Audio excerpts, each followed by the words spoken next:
This program is brought to you by Moïse Mbie Ministries.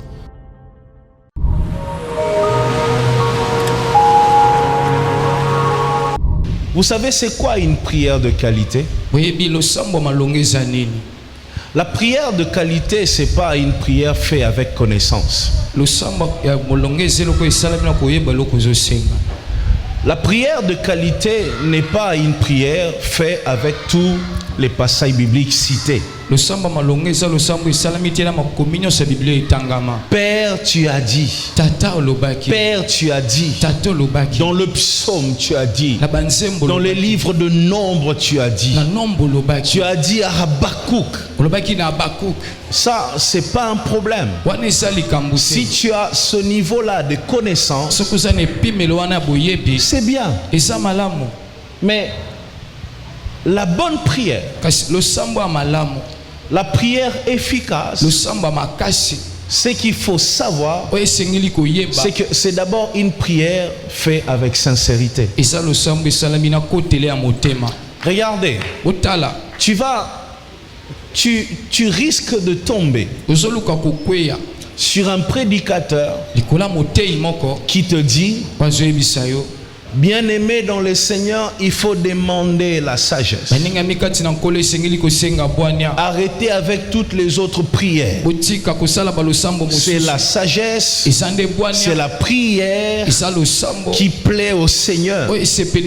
Non, ce n'est pas ça du tout. L'essentiel, quels que soient les sujets de prière, celui qui adore Dieu pour un pain fait bien.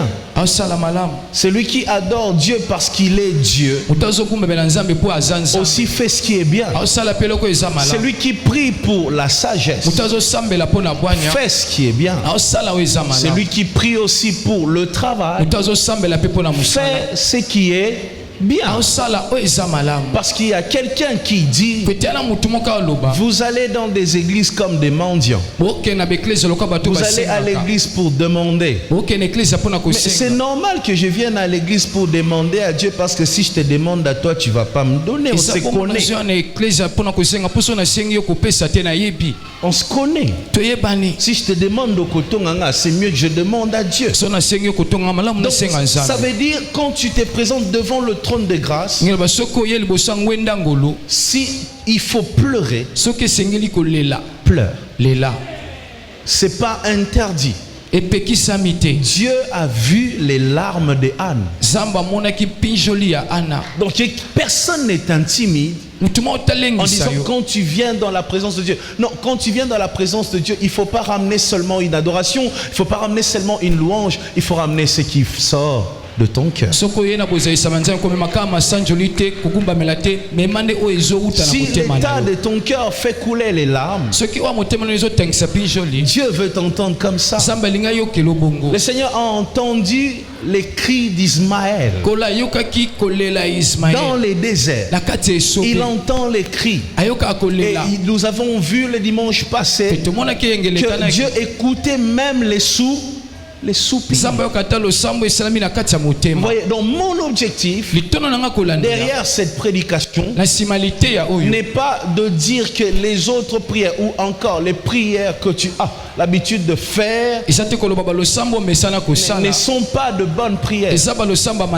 Tant que tu t'adresses à Dieu, tant que tu es sincère, tant que tu le fais avec tout ton cœur, c'est que tu fais bien. Mais au-delà de richesse, au-dessus de nos ennemis qui doivent brûler, qui doivent tomber, au-dessus de l'élévation. Vous savez, lorsque la Bible dit, lorsque l'Éternel dit à Samson, à Salomon plutôt, parce que tu n'as pas demandé une longue vie pour un roi représente un long règne. le roi quitte le pouvoir à sa mort. Donc Salomon n'avait même pas demandé à Dieu, Seigneur, que je règne pendant longtemps. Non. Donc c'était un homme qui n'était pas attaché au pouvoir. Est-ce que vous comprenez ça? Son cœur n'était pas attaché à une position. Vous comprenez ça? Il pouvait rester là longtemps, mais son cœur ne brûlait pas, ne battait pas pour ça. Son cœur battait pour autre chose. Et cette chose est révélée par sa prière. Il dit, donne-moi un cœur intelligent. En d'autres termes, un cœur sage. Pour que je sois capable de reconnaître ce qui est bien et ce qui est mal. Afin que je sois capable de juger ton peuple. En d'autres termes, que je sois capable d'apporter des solutions là où il y a de problèmes. Je suis tenté de dire que je sois une solution aux problèmes des autres. Pourquoi? Parce que Salomon avait compris, régner, ce n'est pas seulement marcher sur un tapis rouge. Régner, c'est apporter des solutions, accomplir une mission. C'est ça, régner. Régner, c'est apporter des solutions, accomplir une mission. Et pour maintenant éclaircir et entrer dans mon message,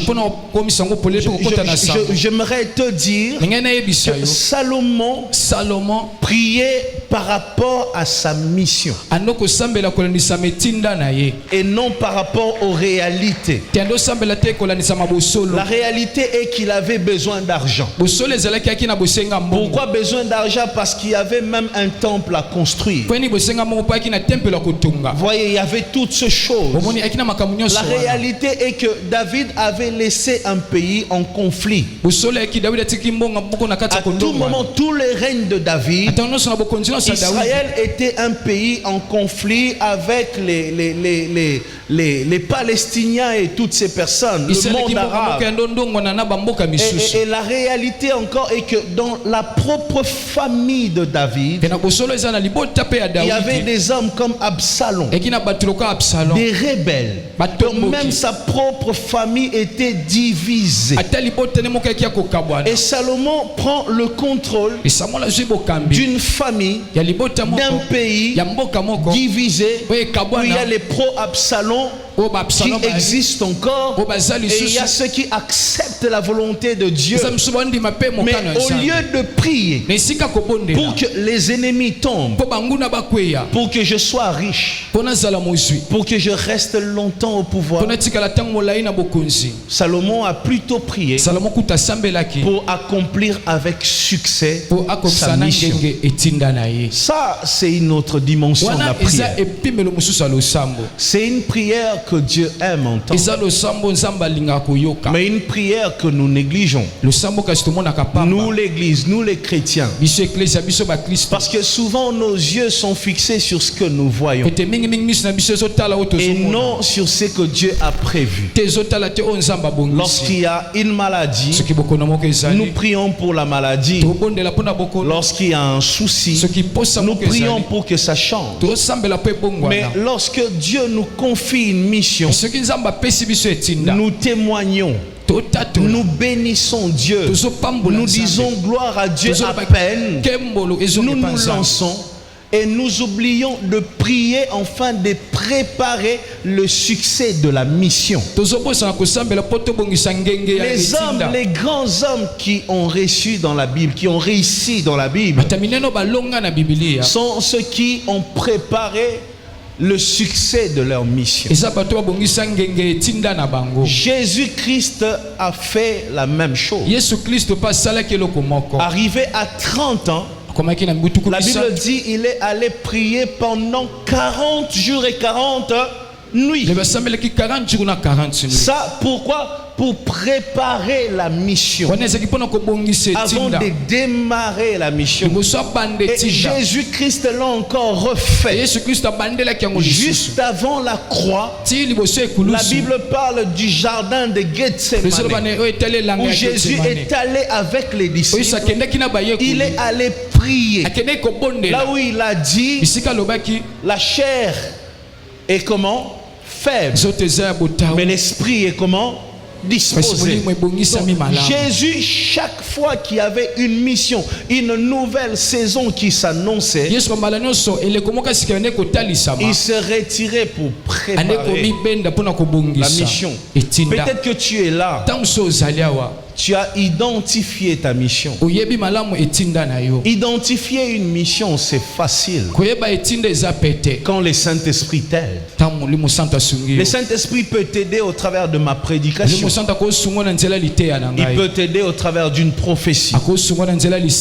Dans un songe. Ou même les circonstances de la vie. Ce que tu dois noter, c'est que parfois Dieu, lorsqu'il t'emmène à des endroits, il permet que tu croises certaines personnes. Il y a une mission là-bas. La question qu'il faut se poser, c'est: Seigneur, c'est quoi ma mission ici? Et une fois tu arrives à identifier ta mission, tu dois commencer à préparer ça par la prière de Salomon.